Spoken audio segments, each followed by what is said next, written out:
నమస్తే అన్నా. ఏంటి ఇలా వచ్చారు? మీకోసమే వచ్చాను. నా కోసం వచ్చారా? పనేంటో చెప్తే నేనే వచ్చేవాని కదన్నా. పర్లేదు, అవసరం మనిషిని ఎంత దూరమైనా రప్పిస్తుంది. ఏం కావాలన్నా? నీకు అన్నీ తెలిసి కూడా అడుగుతావు. అయినా తప్పదు కాబట్టి చెప్తున్నాను. మినిస్టర్ గారు బస్తీ వాళ్ళందరికీ పక్కా ఇల్లు కట్టిస్తానని చెప్పారు. నువ్వు అడ్డుపడుతున్నావు. ఎంత తీసుకున్నావు ఎక్స్ పార్టీ వాళ్ళ దగ్గర? మీరెంత తీసుకున్నారన్నా మినిస్టర్ దగ్గర బస్తీ ఖాళీ చేయించటానికి? చూడు, డబ్బులు తీసుకొని పనిచేయడానికి నేను రౌడీని కాదు, యూత్ లీడర్ని. ప్రజలకి ఏదో మేలు జరుగుతుందని వచ్చాను. ఆ మేలు జరగకుండా నువ్వు అడ్డం వస్తే ఏం చేయడానికైనా వెనకాడ్ను. ఏం చేస్తావు ఇప్పుడు? అవసరమైతే ప్రాణాలు తీస్తాను.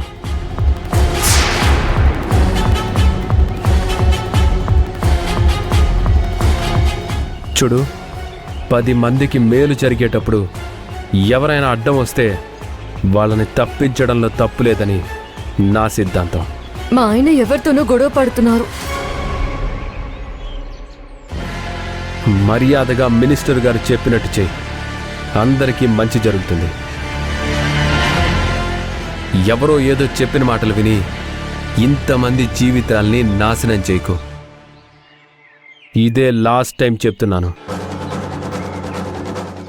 మళ్ళీ నేను ఇక్కడికి రాను. వచ్చే పరిస్థితి తెచ్చుకోకు.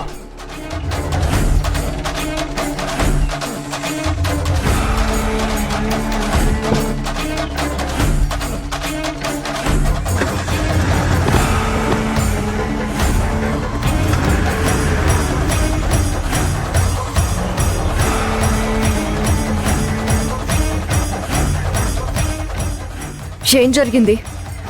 ఏమీ లేదు. ఏం జరగకపోవడం ఏంటయ్యా? ఆయన షర్ట్ పట్టుకొని మిమ్మల్ని బెదిరించారు కదా. చూశారుగా మేడం, మళ్ళీ మమ్మల్ని అడగడం ఎందుకు? జరిగింది చూశాను, ఎందుకు జరిగింది అని అడుగుతున్నాను. ఏముంది మేడం, మాలాంటి వాళ్ళ జీవితాల్లో ఇవన్నీ సహజమే. ఈ బస్తీని ఖాళీ చేయించి ఏదో పెద్ద కంపెనీ నిర్మించాలని మినిస్టర్ దగ్గర ఎంత తీసుకున్నాడో ఏంటో తెలీదు.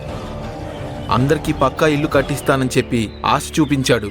పాపం వాళ్ళందరూ పక్కా ఇల్లు వస్తాయని నమ్మి ఒప్పుకున్నారు. ఆ మినిస్టర్ ఎలాంటి వాడో తెలుసు కాబట్టి నేను ఎదురు తిరిగాను. దానికోసం నన్ను బెదిరించడానికి యూత్ ప్రెసిడెంట్ని పంపించాడు. అయినా ఆయన మీ ఆయన కదా మేడం, ఆయన ఎంత తీసుకున్నాడో మాకు తెలీదు. చూడండి, మా ఆయన అలాంటి పనులు చేయరు. మినిస్టర్ ఆయనకి ఏం చెప్పారో నాకు తెలియదు. మీరేమీ కంగారు పడాల్సిన పనిలేదు. నిజంగా ఇక్కడున్న పేద ప్రజలకి అన్యాయం జరుగుతుంటే నేనైతే చూస్తూ ఊరుకోను. ఊరుకోకేం చేస్తారు మేడం? బెదిరించేది మీ ఆయన, కాపాడుతానని చెప్పేది మీరు. మేము ఎలా నమ్మాలి? మా బ్రతుకులు ఇంతే. అర్థం లేకుండా మాట్లాడకండి.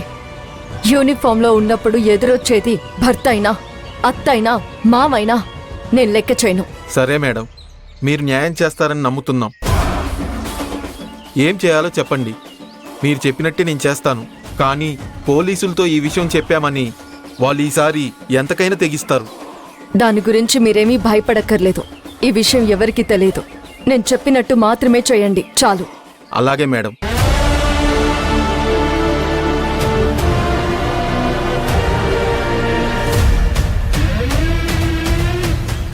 అలా చేయండి. నిజంగా మీరు చెప్పినట్టే ఇదంతా జరిగితే మీకు బస్తీ మొత్తం జీవితాంతం రుణపడి ఉంటాం మేడం.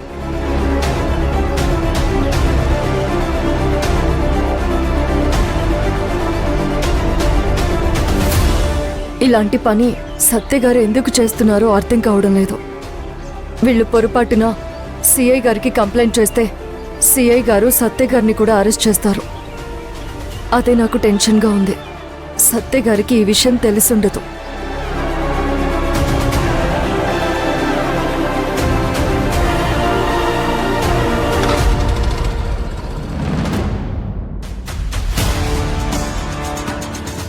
ఎలక్షన్స్ దగ్గరకు వచ్చేస్తున్నాయి. ఆ మినిస్టర్ గాన్ని ఈసారి గెలవకుండా చేయాలి. అంటే ఏం చేయాలి?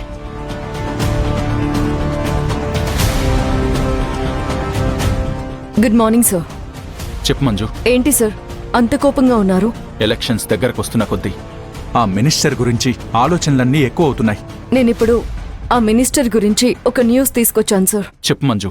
ఆ మినిస్టర్ ఒక బస్తీనే ఖాళీ చేయించాలని చూస్తున్నాడని తెలిసింది సార్. ఈరోజు బస్తీ వాళ్ళు బయట సత్య గారిని కలిశారు సార్.